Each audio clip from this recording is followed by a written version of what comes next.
الحمد لله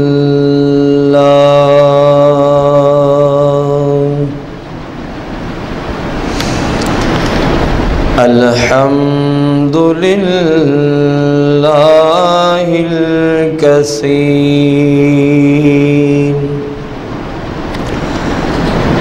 والصلاة والسلام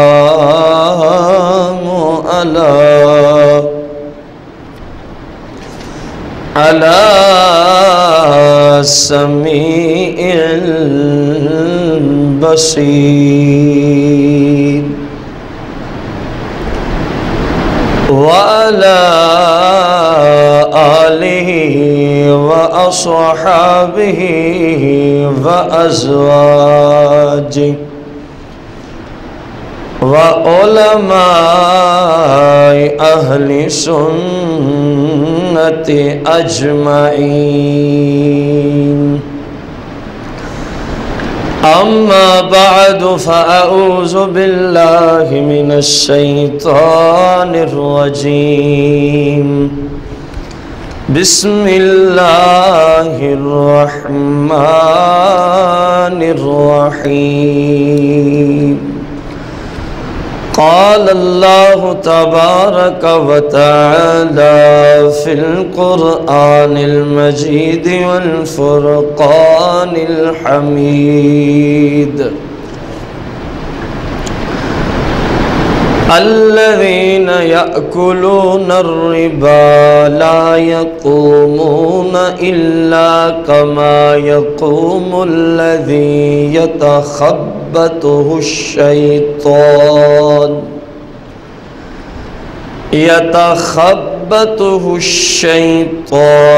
من المس ذلك بأنهم قالوا إنما البيع مثل الربا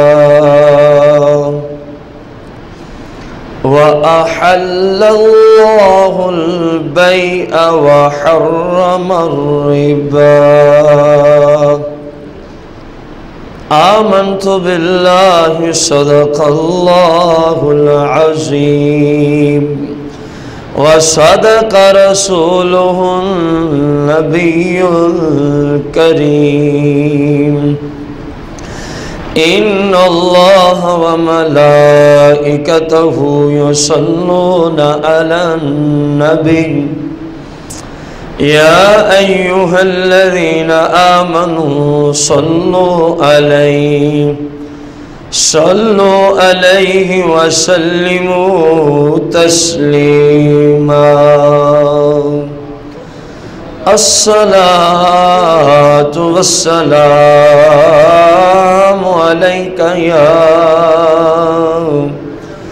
يا سيدي يا رسول الله الصلاة والسلام عليك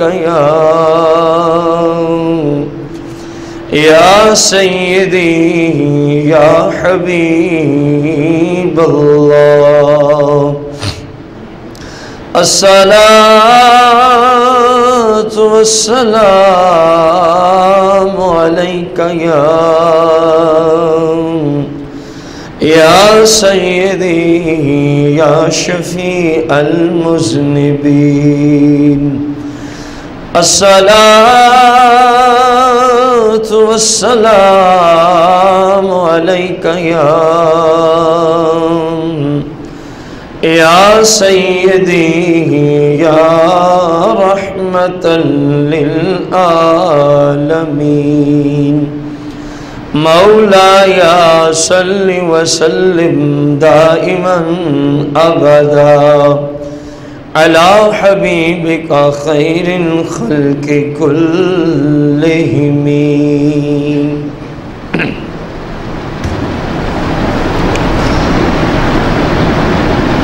حمد و صلاة کے بعد احباب ذی وقار، ہمارے آج کے جمعۃ المبارک کے خطبے کا جو موضوع ہے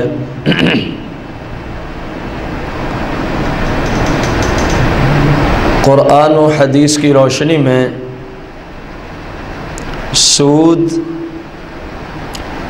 سود کی تعریف اور ہمارے ملک پاکستان میں جو مشہور ہماری سمجھ کے مطابق سود کی صورتیں اس وقت رائج ہیں، ان کی طرف نشاندہی کرنا مقصود ہے۔ یہ سود کے متعلقہ آج پہلی قسط ہے، اور انشاءاللہ الرحمن اس کی دوسری قسط کے اندر ہم عرض کریں گے قرآن و سنت کی روشنی میں سود کی مذمت کے بارے میں اللہ اور اس کے پیارے محبوب علیہ السلام کا کیا حکم اور کیا کیا احکامات اور کیا کچھ وعیدات ہیں۔ یاد رہے اللہ تبارک و تعالی نے قرآن مجید فرقان حمید سورہ البقرہ شریف آیت نمبر 275 میں، آیت طویل ہے، ہم آج کے موضوع کی مناسبت کے اعتبار سے، کیونکہ آیت کا جو مفہوم ہے وہ ہماری اگلی قسط کے ساتھ تعلق رکھتا ہے کہ جو سود خور ہے اس کا حال کیا ہوگا، قبر و آخرت میں اس کا حشر کیا ہوگا۔ اس لیے اسی آیت سے 275 میں سے ہم ایک جملہ لے رہے ہیں، وَأَحَلَّ اللَّهُ الْبَيْعَ وَحَرَّمَ الرِّبَا۔ اللہ تبارک و تعالی نے بیع کو، تجارت کو حلال فرمایا ہے، وَحَرَّمَ الرِّبَا، اور اللہ نے سود کو حرام فرمایا ہے۔ تجارت کو اللہ نے کیا فرمایا ہے؟ حلال فرمایا۔ اگر وہ تجارت سرکار علیہ السلام کی شریعت مطہرہ کی روشنی میں اصولوں کے تحت ہو تو یہ تجارت اور یہ تاجر قیامت کے دن انبیاء اور شہداء کے ساتھ اٹھایا جائے گا، اگر شریعت کے اصولوں کے تحت وہ تجارت کرتا ہو۔ تجارت کو اللہ پاک نے قرآن میں حلال فرمائے، وَحَرَّمَ الرِّبَا، یہ قرآن ہے، اور اللہ نے سود کو کیا فرما دیا ہے؟ آپ بھائیوں کو اس بات کا علم ہے، اور جہاں تک یہ ہماری گفتگو جب تک اور جس وقت تک پہنچے گی کہ جس چیز کو اللہ جل شانہ نے قرآن مجید فرقان حمید میں حرام فرمایا ہو اس کو حلال کہنے والا کیا ہو جاتا ہے؟ کافر ہو جاتا ہے۔ اس کو حلال کہنے والا کیا ہو جاتا ہے؟ کیونکہ اللہ نے ایک چیز کو قرآن میں کیا فرما دیا اور وہ کہہ رہے نہیں حلال ہے۔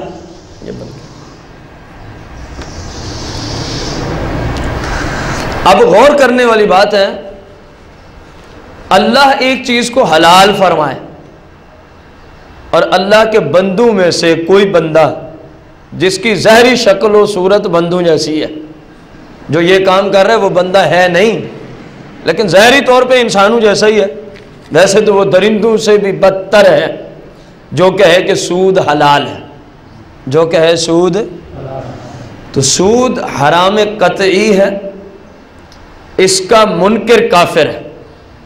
جو کہے سود حرام نہیں ہے وہ کیا ہے؟ کافر ہے۔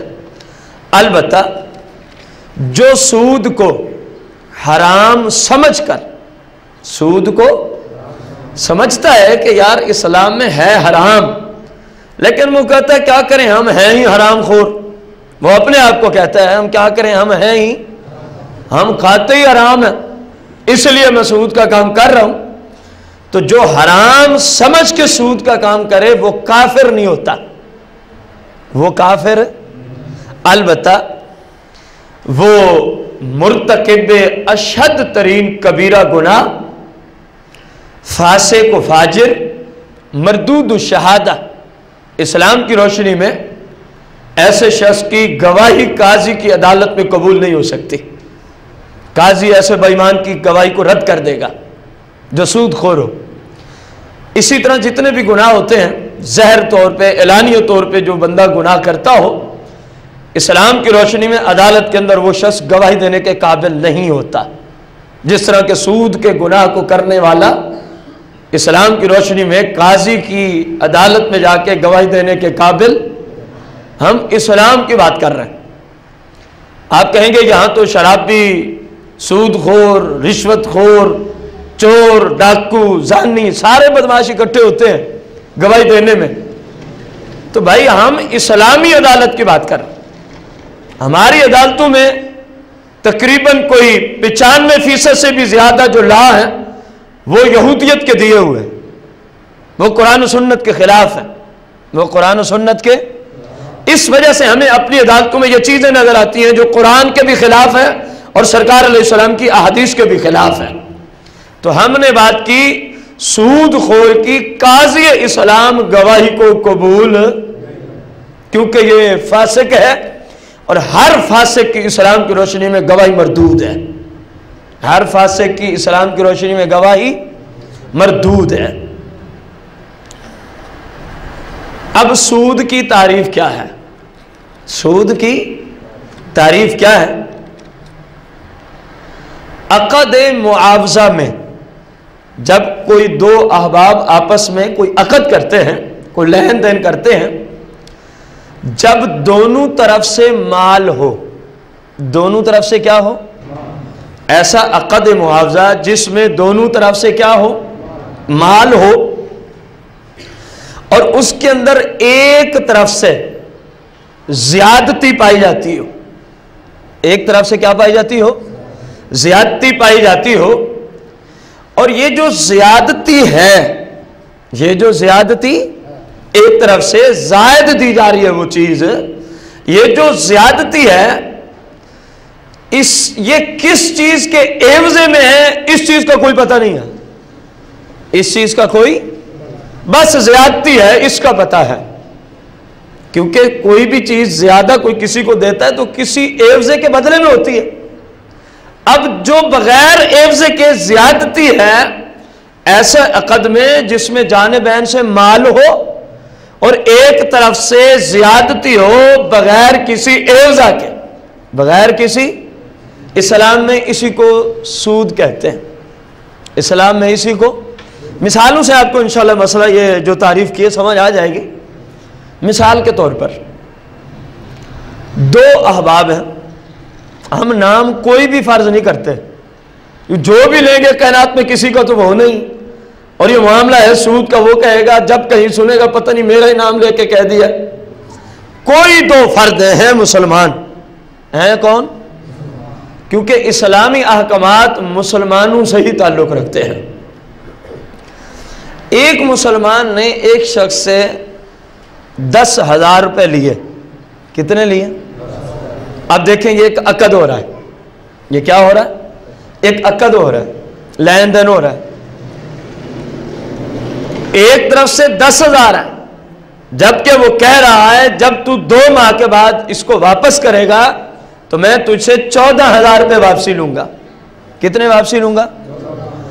اب عقد ہے، دو احباب کی طرف سے ہے، جو سود کی تعریف میں ہم نے عرض کیا، اور دونوں طرف سے ہم نے کہا مال ہو، یہاں دونوں طرف سے کیا ہے؟ مال ہے، اور پھر عرض کیا کہ کسی ایک طرف سے زیادتی ہو اور وہ کسی چیز کے عوضے میں نہ ہو۔ اب یہ جو 10 لے کر آئے، یہ 10 دے رہا ہے، وہ 10 لے رہا ہے، اور واپسی کتنے کرنے ہیں؟ اب یہ جو 4,000 کی زیادتی ہے یہ کس چیز کے عوضے میں ہے؟ کسی چیز کے عوضے میں بھی نہیں، کسی چیز کے عوضے میں، بغیر عوضے کے ہے، تو یہی سود ہے، یہی خالصتاً کیا ہے؟ سود ہے۔ پکھا ہی کم از کم بند کر دو، جڑا سپیکر چل دے یہی بند ہو جانا۔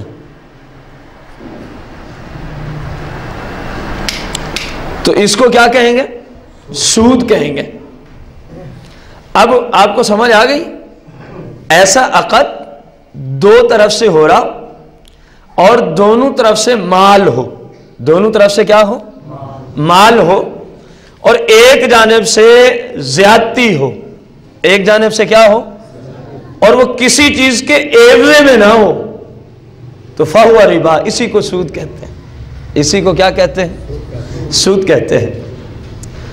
اب غور کرنا ہے، ہمارے ہاں یعنی سیدنا امام اعظم ابو حنیفہ رضی اللہ تعالی عنہ کے نزدیک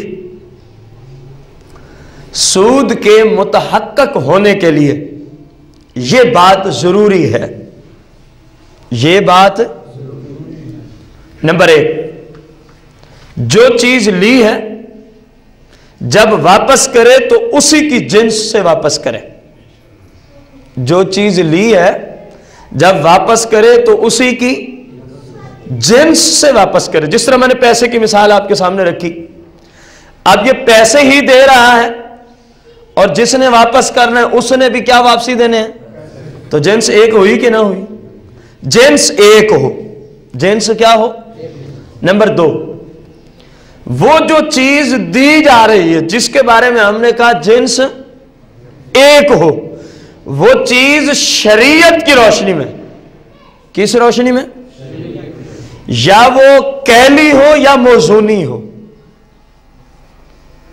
کیلی کا معنی جو ناپ کے دی جاتی ہو، اور موزونی کا معنی جو تول کے دی جاتی ہو، جو ناپ کے دی جاتی ہو یا جو، اور یاد رہے یہاں ناپ تول شارع علیہ السلام کا معتبر ہے۔